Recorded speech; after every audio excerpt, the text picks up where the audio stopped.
and gentlemen, welcome back to the garage. Gerald here with you with another quick movie review. I had the opportunity to go see the new musical adaptation of the Broadway musical Wicked Part 1. I'll talk a little bit more about that in my review. Let's talk about Wicked. Elphaba, an ostracized but defiant girl born with green skin, and Glinda, a privileged aristocrat, become extremely unlikely friends in the magical land of Oz. As the two girls struggle with their opposing personalities, their friendship is tested as both begin to fulfill their destinies as Glinda the Good and the Wicked Witch of the West. Wicked is directed by John Chu, of course, from Crazy Rich Asians fame, a film that I was not in love with, although I did respect that movie when it came out a few years ago. One thing's for sure, though, with Chu, I love his style of filmmaking. It is a very vibrant, colorful type of filmmaking. So all of that really comes together in Wicked Part 1 as well. It is directed flawlessly. What a lot of people are probably wondering if you're tuning into this review, whether you've seen it or haven't seen it, is the performances. Cynthia Erivo, who plays our lead character of Elphaba, which will essentially become the Wicked Witch of the West, is awesome in this movie. She does a perfect job of balancing the kind of grandiose musical numbers this character brings. And she also has that tender, kind of delicate part to her personality where she's trying to fit in with society. Of course, Wicked could be used as a parallel for a lot of things in popular culture, whether different races or sexual orientations, or trying to fit in with the masses. Wicked can be seen as a symbol for such commentary. However, far and away, to my surprise, the best performance in this movie, or I should say the one that I enjoyed the most, was Ariana Grande as Glinda, or Galinda. What a funny, charming, beautiful performance by Grande. She really held her own here.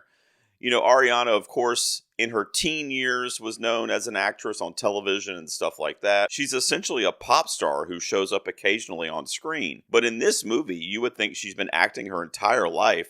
I think, and my predictions video for this month will be coming out a little bit later, but I think she's on her way to a Best Supporting Actress nomination. Now, with that being said, I see her as Glinda and Erivo as Elphaba as co-leads in this movie. And it's supposed to symbolize good and evil, of course, each of them representing one or the other, but really it's just people trying to connect with other people and trying to figure out where they fit in a societal norm that might not conform to what they're used to, whether it's their upbringing, their schooling, etc. The friendship and the opposites attract type vibe that we get from Elphaba and Glinda here works perfectly. When it comes to the actual movie and the flow of the film, there is a lull in the middle of the film. Not put me to sleep, but I was just kind of like, all right, let's go, let's get some boisterous numbers here. Now, it should be noted, I'm not necessarily a musicals guy. I don't really dig musicals on the big screen that often, with a few exceptions. I have seen Wicked, the Broadway musical, on stage a few times, and I knew the story really well. This plays out as a part 1. So if you've seen the musical, or if you're familiar with it, it carries us through to the intermission. If you know the musical, you know how this first movie is going to end. With that grandiose number, and you'll know what I'm talking about if you know the musical. And because of that, it ends on kind of a cliffhanger. When you have an intermission on Broadway, it's 20 or 30 minutes, and you go back and you see the rest of the musical. When you have an intermission in film like this, you have to wait a year. Now, a lot of people that are going to flock to see Wicked are going to know the musical really well. They're going to know what to expect with part 2. And that's actually what kind of worries me a little bit for the future part 2 that we're going to get, because my favorite songs from Wicked are in part 1, our pre-intermission in the musical. And we get a lot of them here. Now, what you're going to get in part 1, too, when it comes to the musical numbers, if you're familiar with the Broadway soundtrack or you like some of those songs, you've heard them in popular culture, no pun intended, is some of the songs in part 1 are truncated. They're shortened down a little bit. You only hear a verse or two, or you only hear a chorus here and there. So with that point being made, I found it strange that this was a 2-hour and 50-minute movie that's a part 1 with some of the musical numbers being cut down. When you go see the musical on Broadway, the whole musical from beginning to end, including intermission, is 3 hours. It's essentially the length of this film. The only real major critique I have of the film is that it was too long in the tooth. It did drag out a little in that middle portion, but because of that, we did also get some pluses there. We got to see a little bit more of the nuance of some of the characters and how they connected that you don't really get from the Broadway musical stage show. You get more about the performance and the songs. That's what the stage show is all about.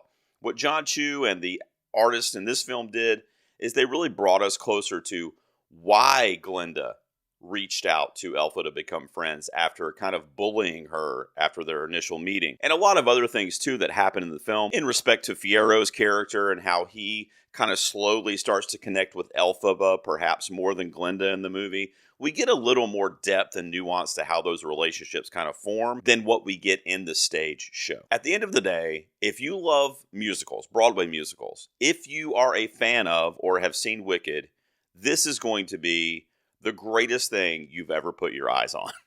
They really did a wonderful job of transitioning it from the stage to the screen, which is not always the case. In fact, it's rarely the case. They knew how to spend the most time on the songs that people really knew, that theater kids are going to want to get together in the movie theater and sing to the top of their lungs.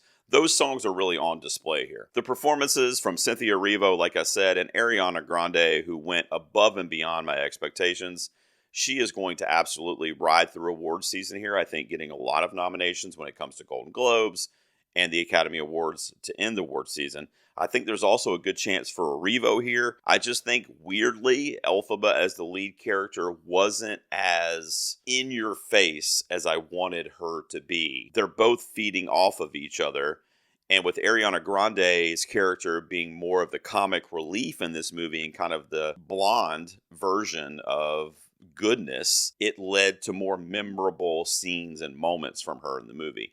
Despite that, I absolutely love Cynthia Erivo in this as well, and I would fully support nominations for her. I think she's at a minimum looking at like Golden Globes for musical or comedy. So, in wrapping up, as somebody who does not really like musicals on the big screen, I like this. I liked it quite a bit. I think my prior knowledge of Wicked, the musical, and being a huge fan of the 1939 Wizard of Oz, even Return to Oz from 1985, the little kind of weird, freaky kids horror movie that Disney did with Fairuza Balk. I love all that stuff. I love the wonderful world of Oz and anything that has to do with it.